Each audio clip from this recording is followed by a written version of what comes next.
అనంతపురం జిల్లా గిద్దలూరులోని అన్నా క్యాంటీన్ పేద ప్రజలకు ఆశ్రయంగా ఆకలిని తీర్చే ఆశాకిరణంగా నిలుస్తోంది. ఆకలితో ఎవరూ నిద్రపోకూడదనే సంకల్పంతో రాష్ట్ర ప్రభుత్వం అమలు చేస్తున్న అన్నా క్యాంటీన్ పథకం పేదల జీవితాల్లో కీలక మార్పు తీసుకొస్తోంది. గిద్దలూరు అన్నా క్యాంటీన్లో సాధారణ భోజనంతో పాటు ప్రత్యేకంగా కేసరిని కూడా ఎమ్మెల్యే అశోక్ రెడ్డి విశేషంగా ప్రారంభించారు. ఈ సందర్భంగా పేద ప్రజలతో కలిసి భోజనం చేసి క్యాంటీన్లో అందుతున్న సేవలను స్వయంగా అడిగి తెలుసుకున్నారు. అనంతరం అశోక్ రెడ్డి మాట్లాడుతూ ఇది పేదల పట్ల ప్రభుత్వానికి ఉన్న సానుభూతి, మానవీయ దృక్పథానికి నిదర్శనంగా ప్రజలు భావిస్తున్నారని అన్నారు. ఈ కార్యక్రమంలో కమిషనర్ రమణబాబు, చైర్మన్ వెంకట సుబ్బయ్య, కౌన్సిలర్లు, టీడీపీ కార్యకర్తలు, నాయకులు పాల్గొన్నారు. ఒక కార్యక్రమాన్ని గౌరవ ముఖ్యమంత్రి నారా చంద్రబాబు నాయుడు గారి నేతృత్వంలోని ఎన్డీఏ కూటమి ప్రభుత్వం అధికారంలోకి వచ్చిన వెంటనే చేపట్టడం జరిగింది. ఇదే పేద వర్గాల ప్రజలకి వారికి సంతృప్త స్థాయిలో భోజనం అందించడమే కాకుండా పేద వర్గాలకు కూడా ప్రతిరోజు కూడా ఆ భోజనంలో స్వీట్ కూడా అందించినట్లయితే వారికి మరింతగా వారికి ఒక మంచి భోజనాన్ని అందించినట్టు వీలుంటుందనే ఉద్దేశంతో నేటి నుంచి భోజనంతో పాటు ఒక స్వీట్ని అందించేటువంటి కార్యక్రమానికి అన్న క్యాంటీన్ ద్వారా గౌరవ ముఖ్యమంత్రి గారు చేపట్టడం జరిగింది. ఒక విషయాన్ని స్పష్టంగా చెప్తా ఉన్నాను. గిద్దలూరులో ఈ అన్న క్యాంటీన్లో ఉదయం పూట 400 మంది టిఫిన్ చేయడం, మధ్యాహ్నం 400 మంది, రాత్రి 200 మంది కలుపుకొని 1000 మంది ఇక్కడ భోజనం కానీ టిఫిన్ కానీ చేయడం జరుగుతుంది. ఈరోజు నేను నియోజకవర్గ ప్రజలకు కూడా ఒకటి చెప్తా ఉన్నాను.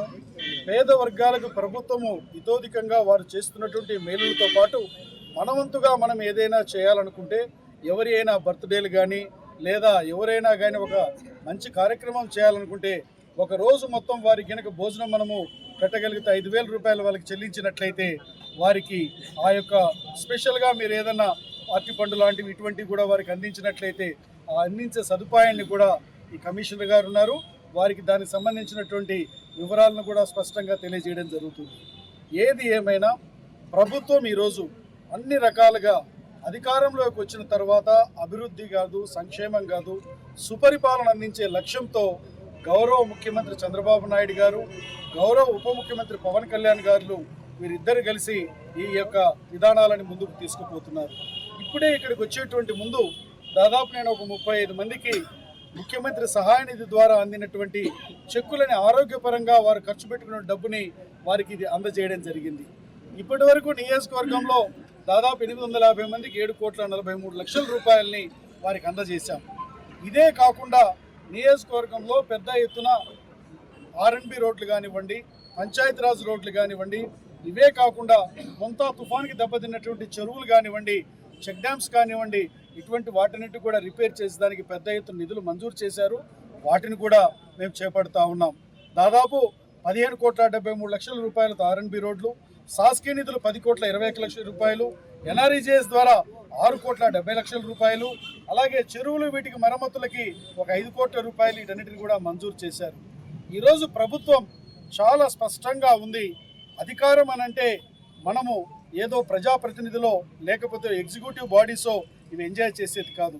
ప్రజా సమస్యలు పరిష్కరించినప్పుడే ప్రజల సంతృప్త స్థాయి పెరుగుతుంది, ప్రజలకు మేలు జరుగుతుంది అనేటువంటి ఉద్దేశంతో ముఖ్యమంత్రి గారు మొదలుకొని మంత్రులు మొదలుకొని శాసనసభ్యుల వరకు ప్రజా దర్బార్ కార్యక్రమాలు నిర్వర్తించడం ద్వారా ఎక్కడైతే సమస్యలను వారు మన చేతికి అందిస్తారో సమస్యలను పరిష్కరించడం ద్వారా సంతృప్త స్థాయి ప్రజలలో పెరుగుతుందనేటువంటి ఒక విధానాన్ని తీసుకున్నటువంటి గౌరవ ముఖ్యమంత్రి గారు వాటిని కూడా ప్రతి వారం నిర్వర్తించేలాగా మాకు ఆదేశాలు కూడా ఇవ్వడం జరిగింది. ఒకవైపు పేదవాడికి పట్టెడన్నం కడుపు నిండా తినేటువంటిది ధనికుడు మాత్రమే పంచభక్ష ప్రమాణాలు కాదు, పేదవాడు కూడా పంచభక్ష ప్రమాణాలు తినాలని ఇవాళ స్వీట్ కూడా ప్రవేశపెట్టారంటే సహృదయం కలిగినటువంటి గౌరవ ముఖ్యమంత్రి గారిని మనం అర్థం చేసుకోవాల్సిన అవసరం ఉందని తెలియజేస్తూ, ఏది ఏమైనా ఎన్డీఏ కూటమి ప్రభుత్వంలో ముఖ్యమంత్రి గారు చేస్తున్నటువంటి విధానాలను మనమందరము కూడా